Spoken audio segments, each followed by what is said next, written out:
ஓம் ஸ்ரீ குருபியோ நமக. ஓம் ஸ்ரீ மகா பெரியவா சரணம். ஜனவரி 14 பொங்கல் பண்டிகை நாளைய தினம் இந்த இலை மீது ஒரே ஒரு தீபத்தை மறக்காம ஏத்திடுங்க. இனிமே உங்க குடும்பத்துக்கு நல்லது மட்டுமே நடக்கும். அது என்ன இலைன்னு பார்க்கறதுக்கு முன்னாடி நம்மளோட வீடியோஸை இப்போ தான் நீங்கள் ஃபஸ்ட் டைம் பார்க்குறீங்கன்னா மறக்காமல் சப்ஸ்கிரைப் பண்ணிக்கோங்க.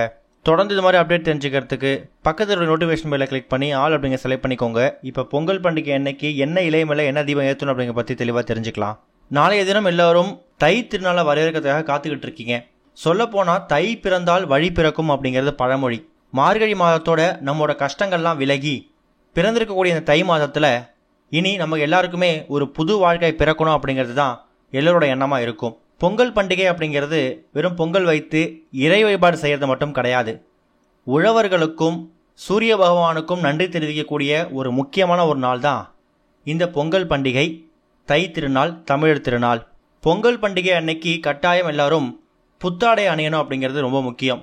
ஏன்னா தீபாவளிக்கு மட்டும்தான் முக்கியத்துவம் கொடுத்து புத்தாடைகள் அணிந்து நம்ம கொண்டாடுறோம். பொங்கல் பண்டிகை அன்னைக்கு பெருசாக நிறைய பேர் புத்தாடைகள் அணியறதில்ல. புத்தாடை அணிகிறது ரொம்ப ரொம்ப விசேஷம், அதை மனசில் வச்சுக்கோங்க. முதல்ல பொங்கல் திருநாள் நாளைய தினம் எத்தனை மணிக்கு பொங்கல் பானையை வைத்து பொங்கல் வழிபாடு செய்யணும் அப்படிங்கிறத தெரிஞ்சுக்கலாம்.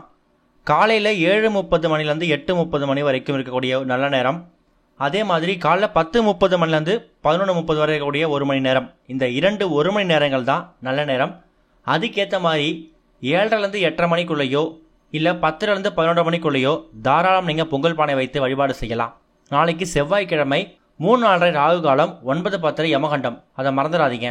எக்காரணத்தை கொண்டும் இந்த 2 நேரத்தில் பொங்கல் பானை வைக்கிறதோ பொங்கல் பொங்குறதோ இல்லை அப்படி சமைச்சிருக்கக்கூடிய பொங்கலை இறை வழிபாட்டுக்கு செய்கிறதோ நீங்கள் பண்ணிடக்கூடாது.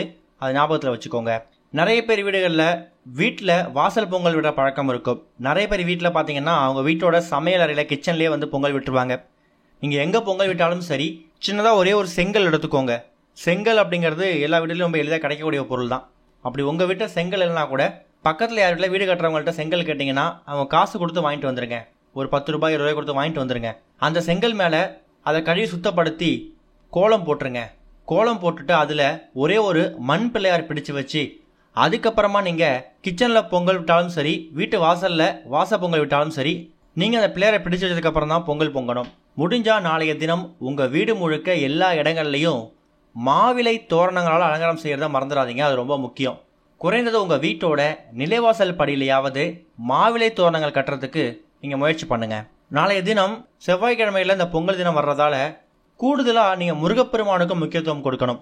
முருகப்பெருமானுக்கும் செவ்வாய் பகவானுக்கும் நீங்கள் உங்கள் வீட்டோட பூஜை அறையில் மனசார நீங்கள் பிரார்த்தனை பண்ணாலே உங்களோட கடன் பிரச்சனை இந்த தை மாதத்தோட ஒரு விடிவுக்கு வரும். இது போக இப்போ நாம் சொல்லக்கூடிய இந்த ஒரு இலை இருக்குல்ல, இந்த இலை மீது ஒரே ஒரு தீபத்தை ஏற்றணும். சரி, இந்த தீபத்தை எத்தனை மணிக்கு ஏற்றலாம்? காலையில் பொங்கல் வைத்து வழிபடுறவங்களுக்கு வழிபடக்கூடிய அந்த நேரத்திலேயே நீங்கள் பூஜை அறையில் இந்த இலை மீது ஒரு தீபத்தை ஏற்றிடலாம். சில பேர் வீடுகளில் பார்த்தீங்கன்னா மாலை நேரத்தில் பொங்கல் விடுற வழக்கம் இருக்கும்.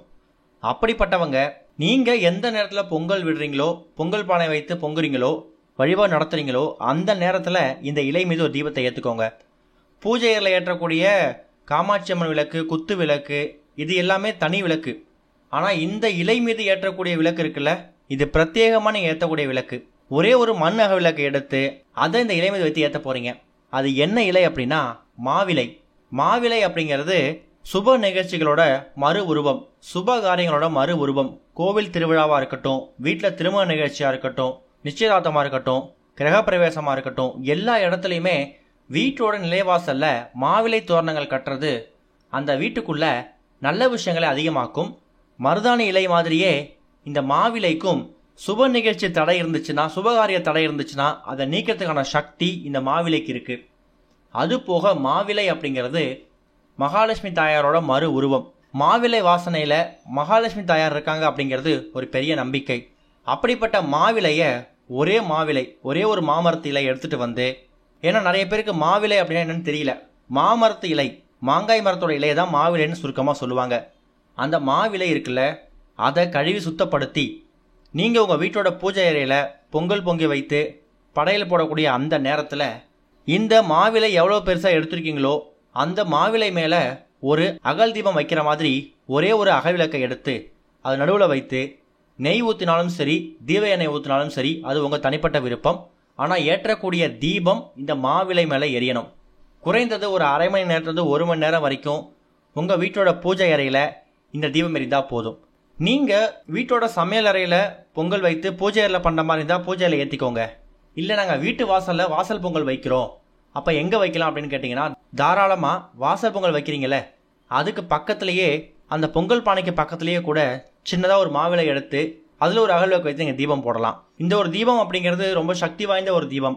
இந்த தீபம் பொங்கல் திருநாள், தை திருநாள் அன்னைக்கு உங்கள் வீட்டில் எரியும் போது எல்லா விதமான லட்சுமி கடாட்சத்தையும் இந்த தீபம் கொண்டு வந்து சேர்த்துடும். இது வரைக்கும் வீட்டில் சுபகாரிய தடைகள் அதிகமாக இருக்குது. உதாரணத்துக்கு பையனுக்கோ பொண்ணுக்கோ சரியான திருமண வரன் அமையலை, வீட்டில் ரொம்ப நாட்களாக சுப நிகழ்ச்சி எதுவும் நடக்கல அப்படின்னு நினைக்கிறவங்களுக்கு பிறந்திருக்கக்கூடிய இந்த தை மாதத்தில் இருந்து நல்ல செய்தி தேடி வரும். வீட்டில் சுப நிகழ்ச்சிகள் அதிகமாக நடக்கிறதுக்கான யோகத்தை இந்த மாவிலை ஏற்படுத்தும். அதனால் இந்த தீபத்தை மறக்காமல் மாலையோ இல்லை காலை நேரத்துலையோ கண்டிப்பாக ஏற்றிருங்க. நாளைய தினம் பொங்கல் தினம், உழவர்களுக்கு நன்றி செலுத்தக்கூடிய ஒரு தினம். வீட்டோட பூஜை அறையில் நீங்கள் சுவாமிக்கு தூப தீபம் போடுற மாதிரி இருந்தாலும் அதே மாதிரி சூரிய பகவானுக்கு நீங்கள் தூப தீபம் போடணும், அதை மறந்துடக்கூடாது.